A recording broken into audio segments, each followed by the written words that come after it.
Okay. Okay. Good evening, guys. Myself, Raneena Raoof. I'm from Article Student Branch JCET, the Jola College of Engineering and Technology. Today, we will be discussing about the topic strategies to improve power system resilience. Okay, we'll get started.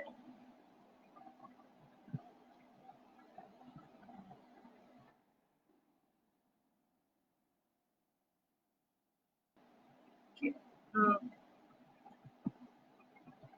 Is the slide changing?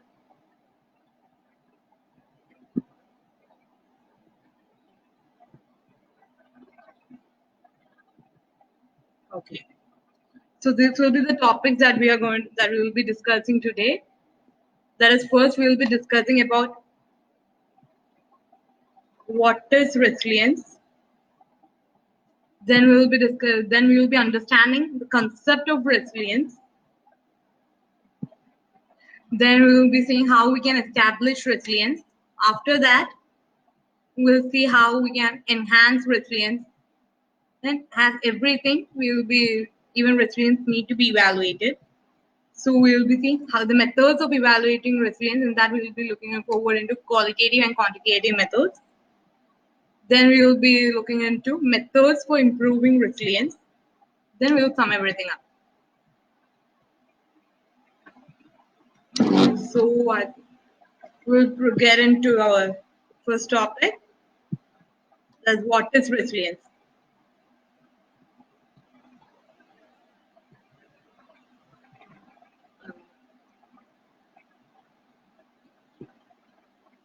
Okay, what is resilience? It means, okay, before we get into power, today we'll be discussing about power system resilience. But before we get into what is power system resilience, we will see what is the literal meaning of resilience is. So, can someone actually just comment it up?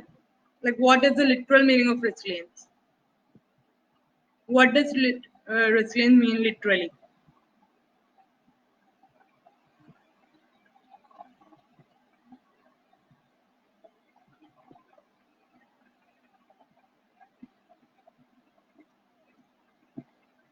Okay, I'll just wait for a few seconds. If someone can comment what is resilience, I mean not about what is power system resilience or something. I'm asking about what is resilience, the literal meaning of the term resilience.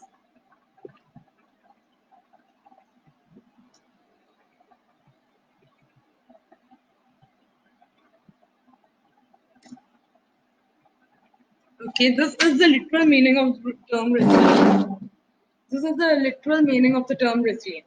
That is, resilience is the capacity of a system to recover from any sort of difficult stages that it be into.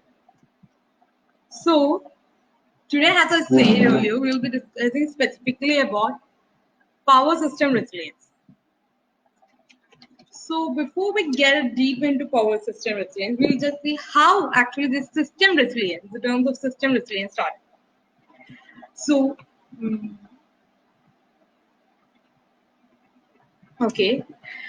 So when this was the first definition of the term resilience, that it was defined as the measure of persistence of a system and of the ability to absorb change and disturbances and still maintain the same relationships between population and state variables. Actually, this definition was first given to resilience or system resilience by Holland in the year 1972. It was actually a concept that was developed for ecological systems. It wasn't for power systems, but it was for ecological systems. And then later on, as time moved on, we started developing this. Actually, the area or the point of focus started to expand, and it was expanded to environment science, again, what is it, disaster management, and even economy and psychology, and so on. So today, when we will be talking about in resilience in energy sector, that is power resilience. So if we go for the definitions of power resilience, system resilience, we are going to have a lot of definitions. We have a lot of definitions for the same. So what the something that's common about all the definitions is that you go and read every definition. Everything is going to be focusing on 2 points. That is, it will focus on a system's nature before and after a disaster or an event has occurred. So now we will come to a definition of a power system resilience. That is this one. The power system resilience can be defined as the ability of an entity to anticipate, absorb, resist, respond to, adapt to, and recover from a disturbance. I think this definition actually can be split up into 6 parts.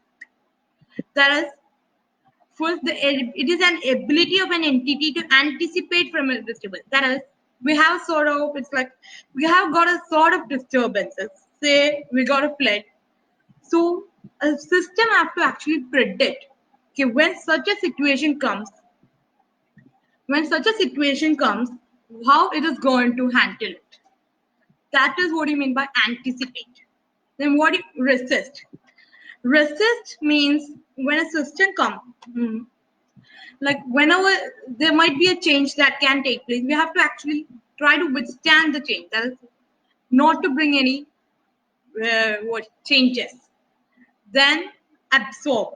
We have to take from it is absorb and adapt to is actually something I would say interrelated. That's, you have to actually learn from it. That's what absorb is. Respond to. That is, it's like, okay, you got a problem, you got a disturbance that occurred, so for example, there is a flood or there is a heavy storm, and the power system has gone down. So, as a response, the system must be able to get back, respond to how this storm, then adapt to is as per the situation. As per the situation, the system must be able to get adapted into that particular, like what is needed for that particular time. Then recover from, like, okay, everything had happened, but the system must not just stay like that. It must come back to its normal state. That's what recover from means. At this moment, I hope this side is clear. Okay. Okay, now something that I would like to add at this moment is that the idea or the aim behind when we say we need a resilient system or resilient system is not that we are going it's not that we are going to completely or purely resist whatever change comes into the way, but it is actually to resist all the possible changes that comes and recover fastly. That is actually the literal meaning. Recover quickly from the difficulties. That is, recover as fast as possible. That's what actually we mean by it. I hope it's clear. And now I'll get to the next slide. Okay.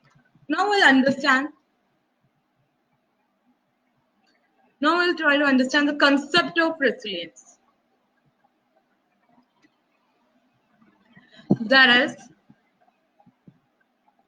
here, okay, we'll take this graph as a reference.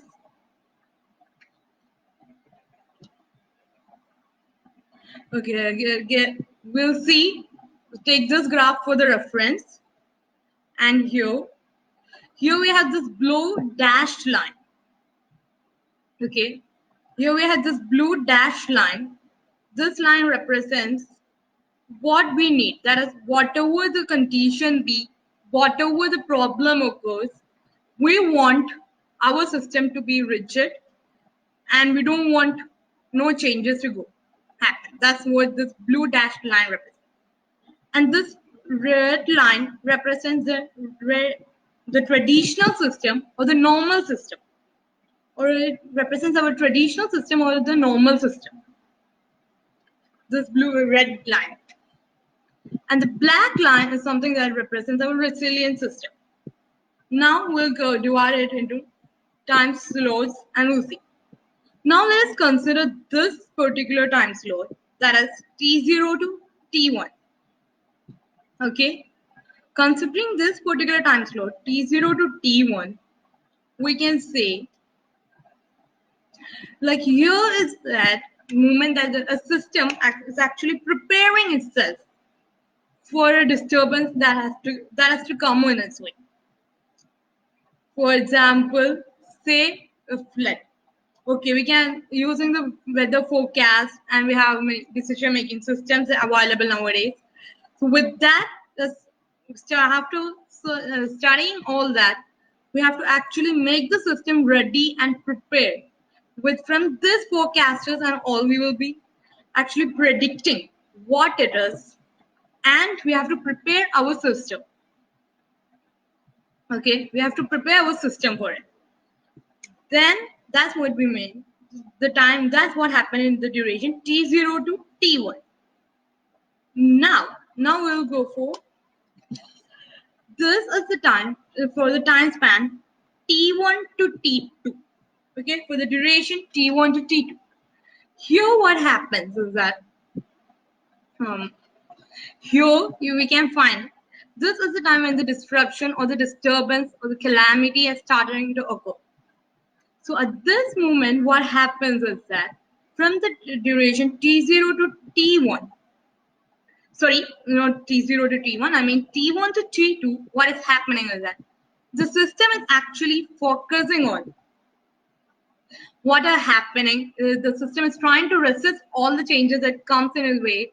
Well, using system hardening methods, we will be looking into system hardening methods as we proceed. We're using system hardening methods.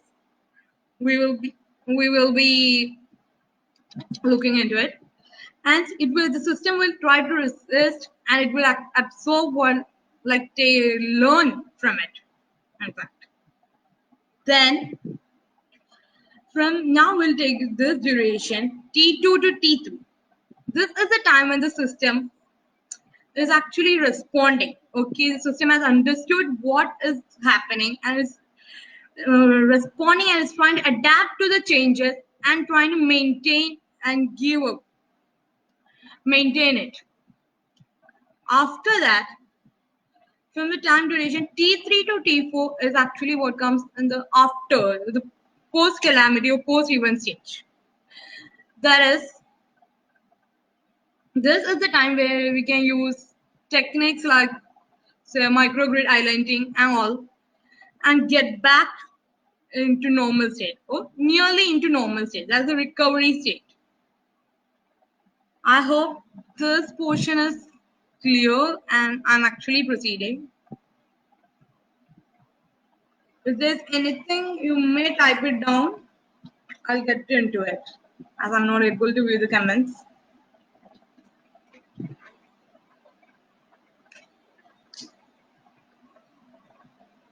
So now we'll see how we establish resilience.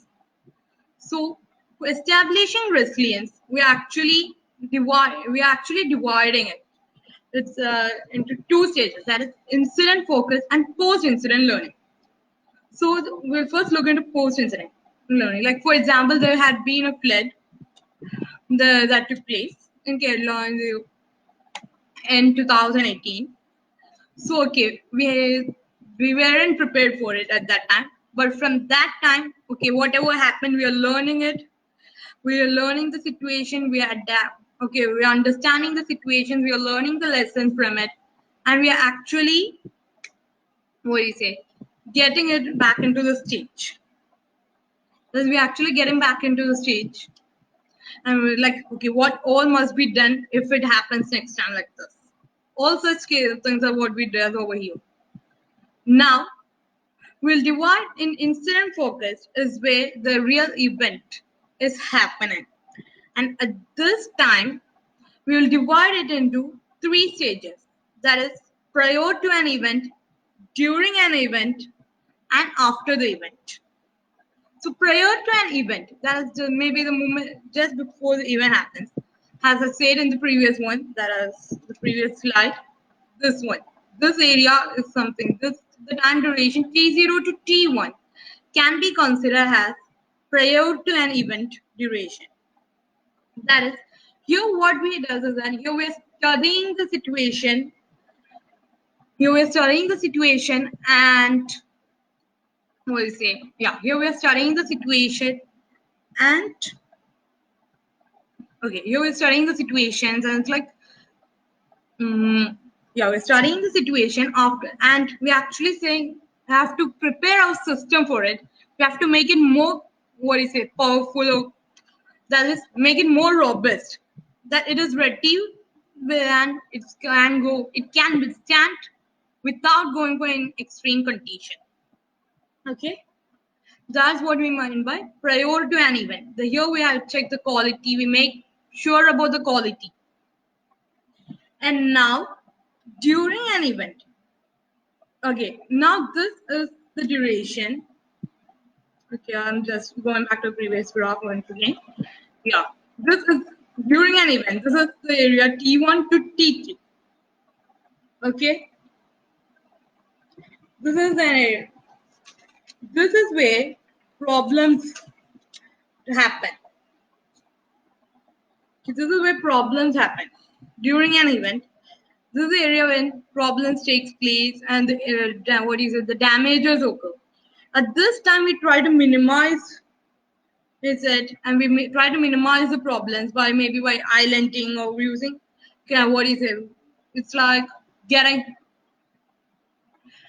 getting back to normal, trying to reduce the maximum faults and clearing all the faults, and we're actually studying what is happening and all. That is what happens during this stage. Now we'll come to the next one, that's after the event. After the event, what happens? We have actually gone through it. Now we know what all we have to do. Now, first thing that we have to do over here after the event is we have to get back into normal. That is, at least we have to that is recover the duration T3 to T4 over here. So we have to recover back to what is happening. Now, that's what happens after the event. Then, now we'll go for our next. Now we'll go for how we can improve resilience. Okay, how we can improve resilience. We can improve resilience using 3 methods. That is damage prevention, system recovery, and survivability. So we'll be looking into all 3 of this right now. So first we will go to damage prevention. Okay. Damage, here what we do is we use our engineering standards or engineering technologies, and we actually limit the damage to like, it's not that by damage prevention we don't mean that we are avoiding the damage completely or we are keeping it away completely. We are not meaning that, but what we mean over here is that we are actually keeping it to the minimum, keeping it to minimum damage. Here we'll be looking into our here we'll be looking forward into what we can say. We'll be, for example, we'll be, as we said, before construction, if it's a building, we'll be looking into, say, we are constructing a power station. So we actually know how that area is. We'll be looking into studying the area, and as per that, we'll be designing and constructing it. After that, we'll be actually having regular inspections will be conducted to see if there's any fault. Because the better we find out, or the faster we find out, the better it is. So we will be conducting inspections, and okay, a fault is there, then we can actually get through it as fast as possible. Then what do you say? Yeah, construction. Okay, now maintenance. We have will maintain it. Maintenance means like if there's any small repairs or something like that, the maintenance part will help so that it won't go to a bigger extent. So these are actually few examples of damage prevention situations. Like we can promote nuclear cooling strategies, and we can select undergrounding transmission and distribution facilities. We'll talk about it. And we can reinforce in overhead lines. Now, getting to the next topic, that is system recovery. Okay. Actually, this system recovery or something is that, okay, I'll just go back to a slide that we have already discussed again. This is the way this portion, that is mitigation part, or it happens during an event or after an event portion. So system recovery, what we actually try to do at this moment is that we try to use our maximum tools available to restore a service. At this stages, what we does is that we can assess the damage. We can what we can actually we'll see how much the damage caused is. We'll actually try to visualize the systems out, like how it is happening. This is actually an example of something we can actually use effectively. We can use GIS systems over here. You're forgetting the image of that particular area. Like there are areas where when a calamity, for example, when I think it was in the last flood itself, I really don't remember I forgot the name of that particular place. There was a place where it was not accessible for us. So in that areas, we can try these methods to get what are the damages or what are happening over there and all. We can actually try to get into it from there. We'll try to understand what is happening over there. Like trying to get the images of that place, and we'll try to visualize it with field force visualizing tools, which helps us to get the visuals and we'll try to work out or get back the systems back into normal or back into at least minimum needs. Now, survivability. This is actually, please give me a minute. Okay. Here, actually, what we do is we use our technologies. Like when a calamity occurs or when a disaster occurs, what happens is that it's difficult for us to get back into normal state all of a sudden. So at this moment, what we do is that this is again, I'll just go back to the slide once again. Yeah, this is actually that comes under this portion. That's after an event portion. That's where the survivability part comes under.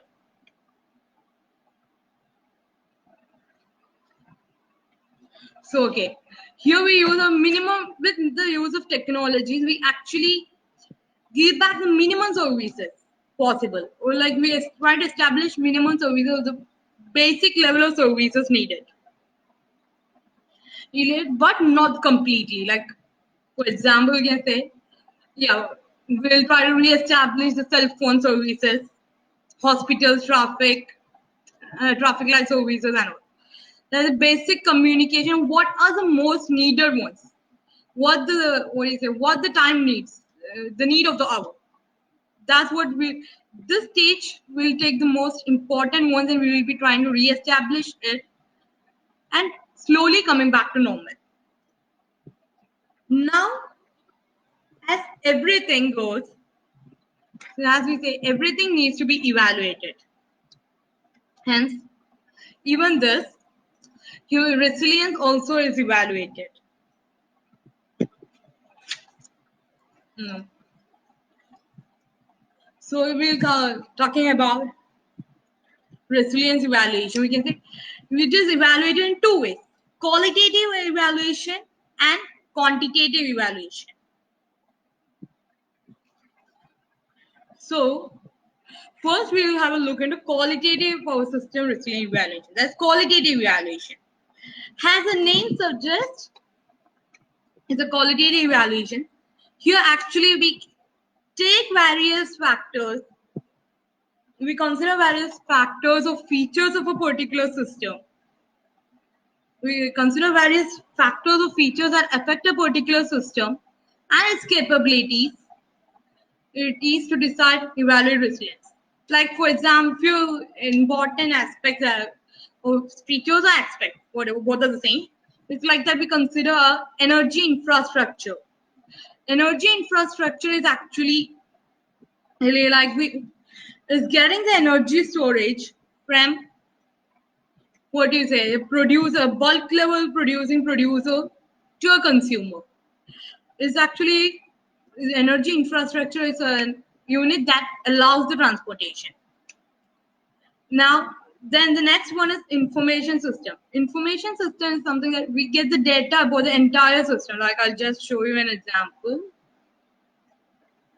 This is an information system of an energy database. Here you get the complete detail of that particular system.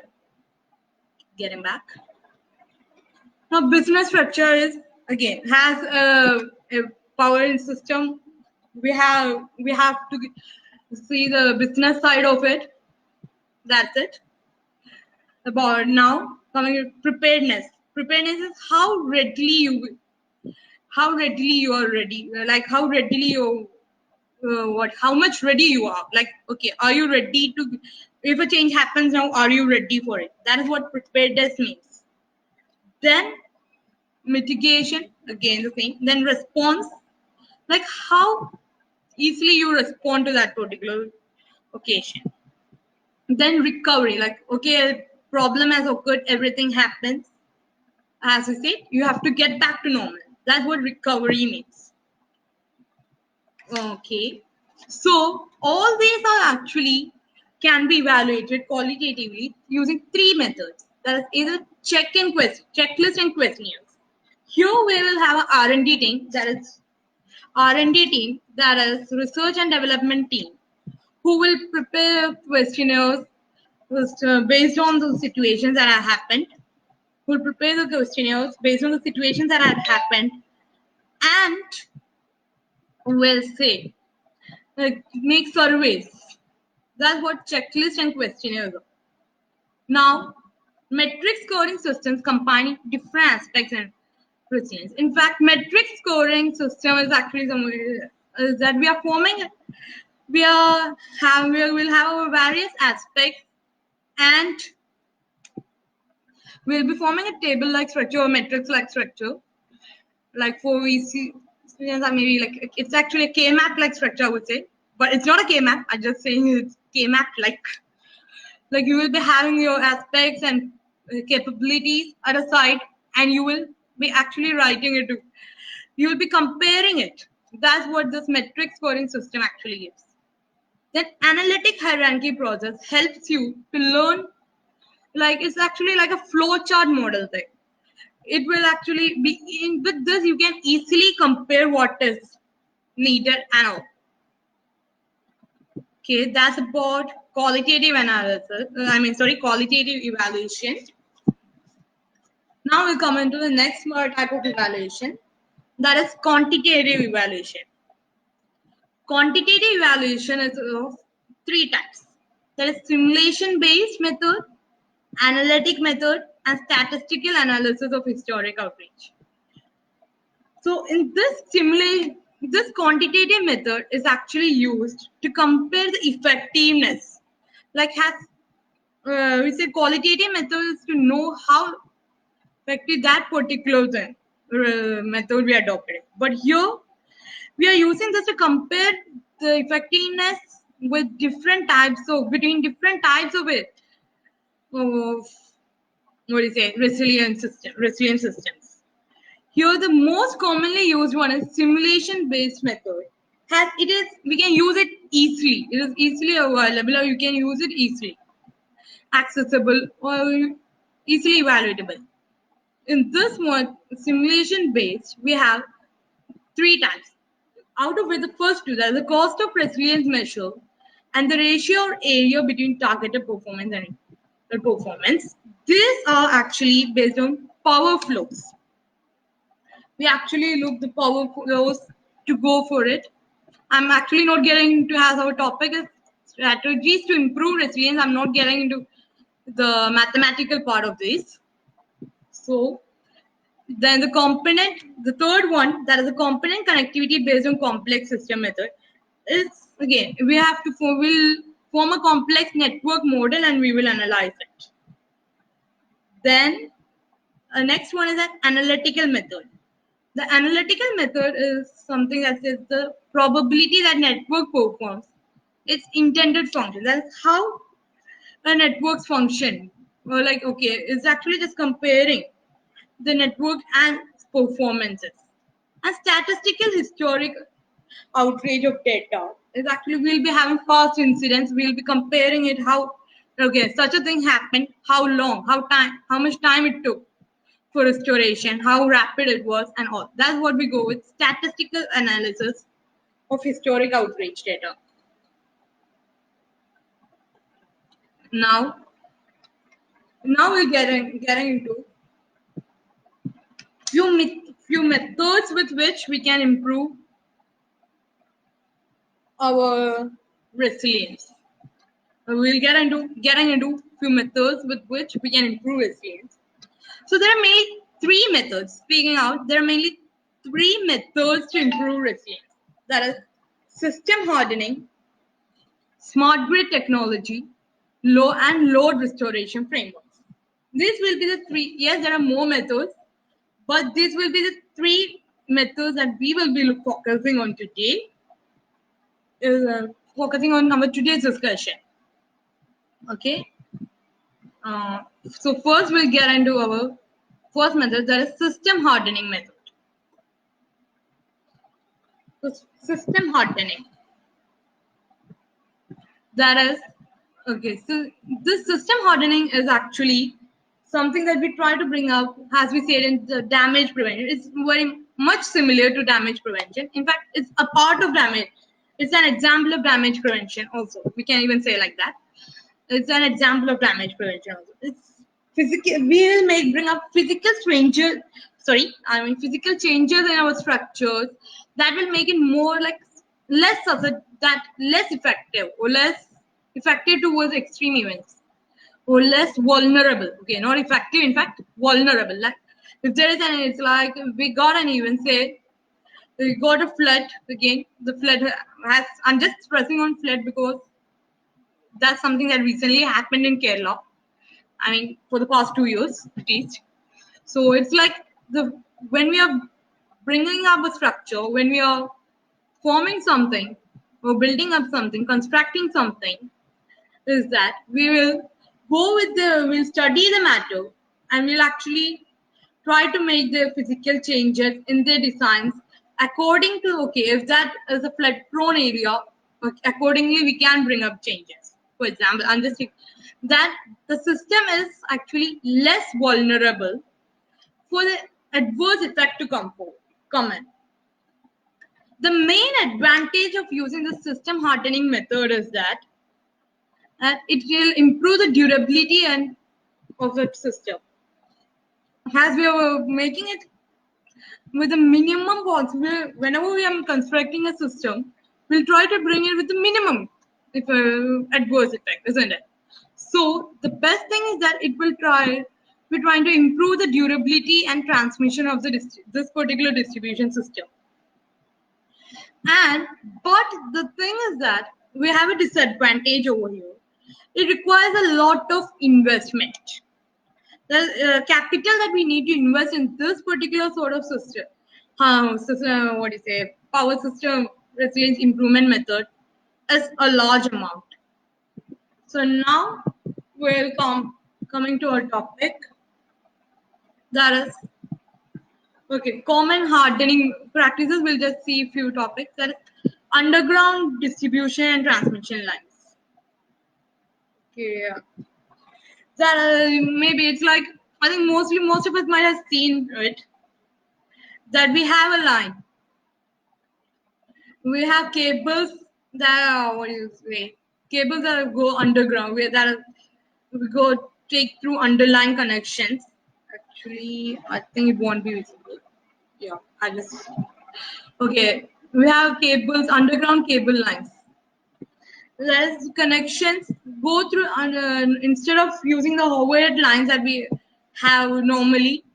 The pole we don't use the normal poles. What we does is that from the power station to our home, we does it underground. Mm. Then understanding the poles with stronger and more. Sorry, not understanding, upgrading. That is, for example, we will in these areas we can actually we'll be having posts, this electricity posts or poles. We can replace those poles or posts with materials that are more stronger than the existing one. That are with materials that are more stronger than the existing one and that are more powerful and can withstand extreme conditions. Then elevating substations and relocating facilities. Like in areas that are flood prone, we can actually make elevating. We can make a substation at a height so that it doesn't get affected a lot. It doesn't. What do you say? It doesn't get affected. Like at least for some. Okay, till a moment, or at least we can choose an elevated area. Then trimming and vegetation. Okay, reductancy in transmission and distribution system. Like we can, as the term reductancy means, we can actually add few more transmission and distribution system which can perform the same thing. That is, for example, if a system fails, the another other one can take the charge. Then tree trimming or vegetation management. That is, okay, talking about trimming, like we might, this is something that we commonly see is that whenever, for example, in our house, we have a tree outside our house and all that's next to on roadside. If it is leaning towards the post or pole, actually we cut it to a height that it doesn't affect the poles or the wires. Then using temporary aluminum poles. So if for example, if there's again a pole that falls down, we can actually replace that pole with an aluminum pole that will, what do you say, that will restore the connection of supply at their area. Then we can have moving substations that will work in diesel. For example, a calamity has occurred, then we can, for a particular area, we can have moving substations that will work in diesels. Why I say diesels is that actually solar power at that time isn't so reliable. Okay, now we'll go to smart grid technology. So before we go and get into smart grid technology, let's see what smart grid is.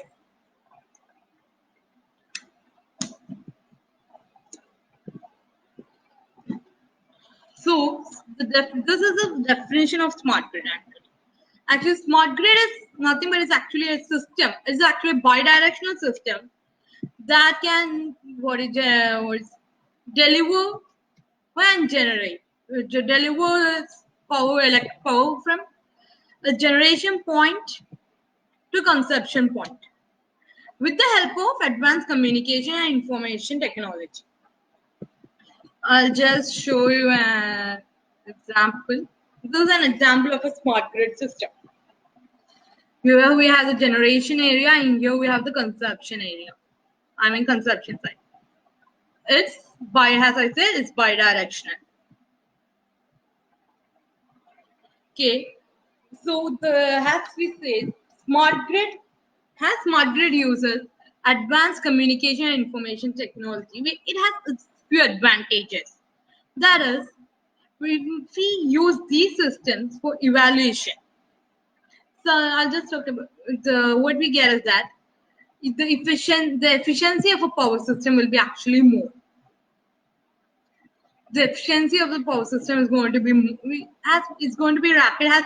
These can actually understand what's happening over there and can actually quickly respond due to the technology it has. due to technology. So the effectiveness is more. Similarly, it will help in increasing the power system visibility.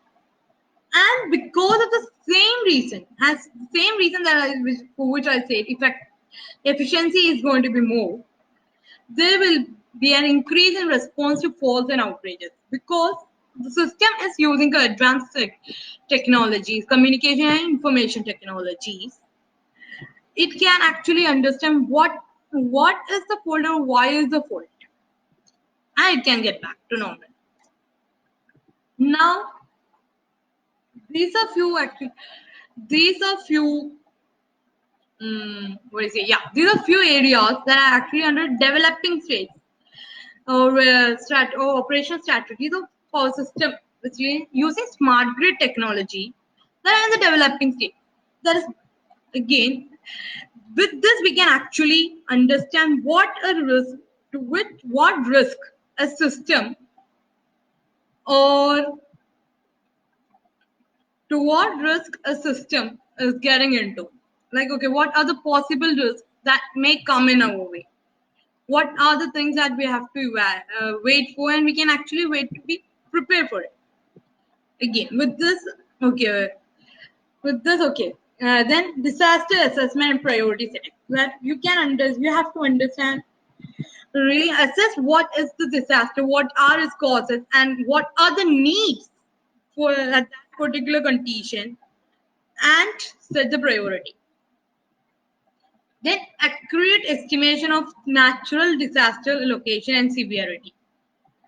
And similarly, fault location, isolation, service restoration. That is under which, with the help of the smart grid and its technology, with the help of smart grid technology, we can understand where the fault is, the area where the fault is, and we can communicate how severe it is, and we can actually isolate just that particular area.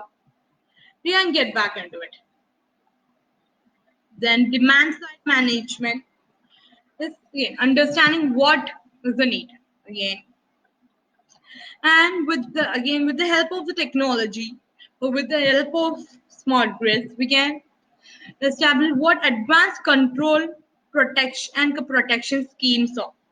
Like what are the needs or what are the precautions we can take at this stage. Okay, now getting back into our third and maybe most probably the last one. That's load restoration.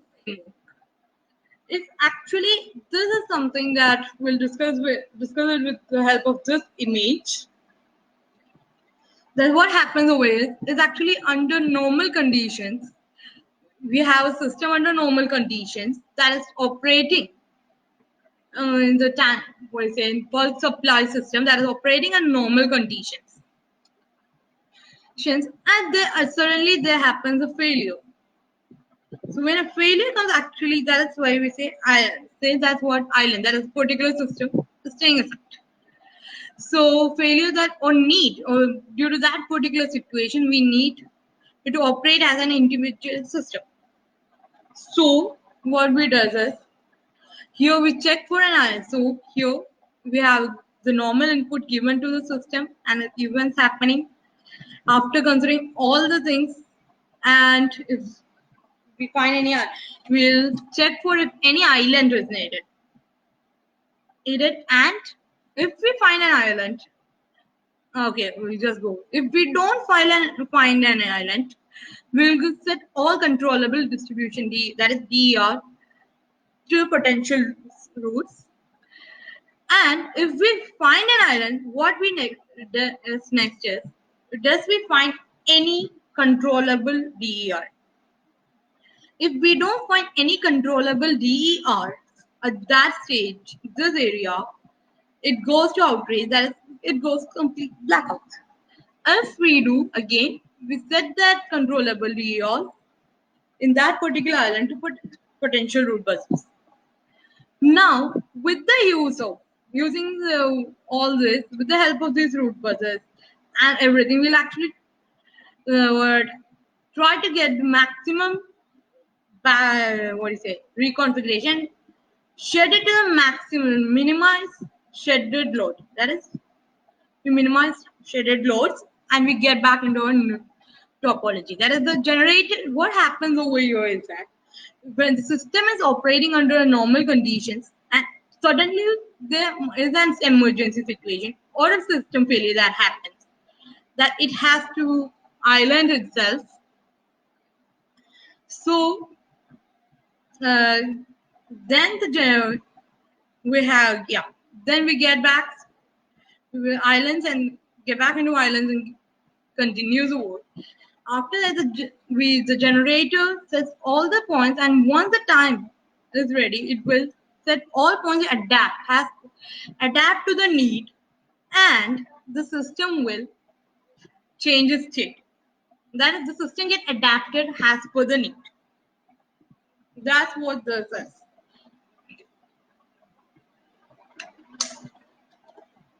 Now, actually, that was our final slide. So now, to conclude, what something like resilience. I would say here the need of just say why we need resilience is that as we have adverse effect climatic conditions are actually what is it delivering production. Okay, has a need due to climate adverse effects of climatic conditions. It's called with what do you say the effect that may cause that might be caused on the power system might be variable. The power system might be variable, varying like if magnitudes. And why the idea is that? Why this idea is actually to form a maximum possible equilibrium state for systems. That will help them to return to their pre-existing states when they are exposed to a disturbance. And that's it. If anyone have anything, you may ask.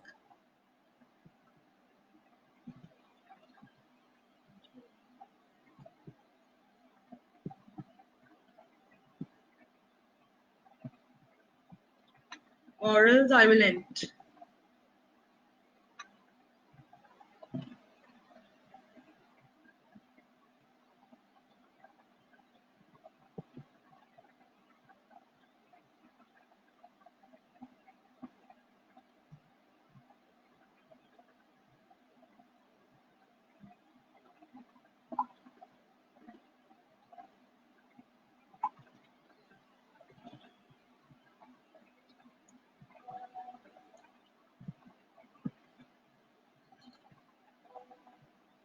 You guys, does anyone have any doubt?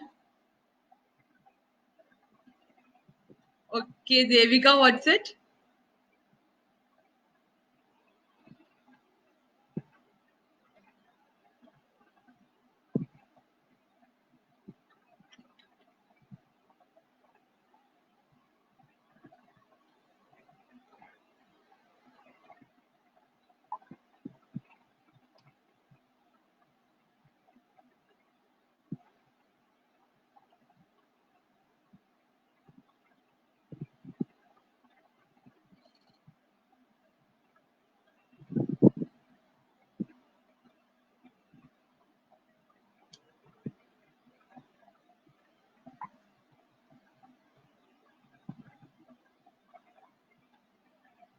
Guys, is there anything?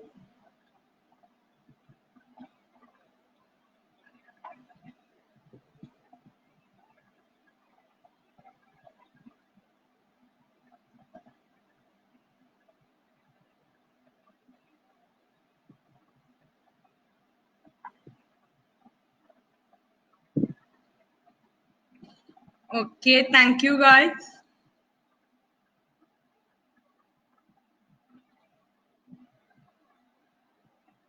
Okay, I'm ending it. Thank you.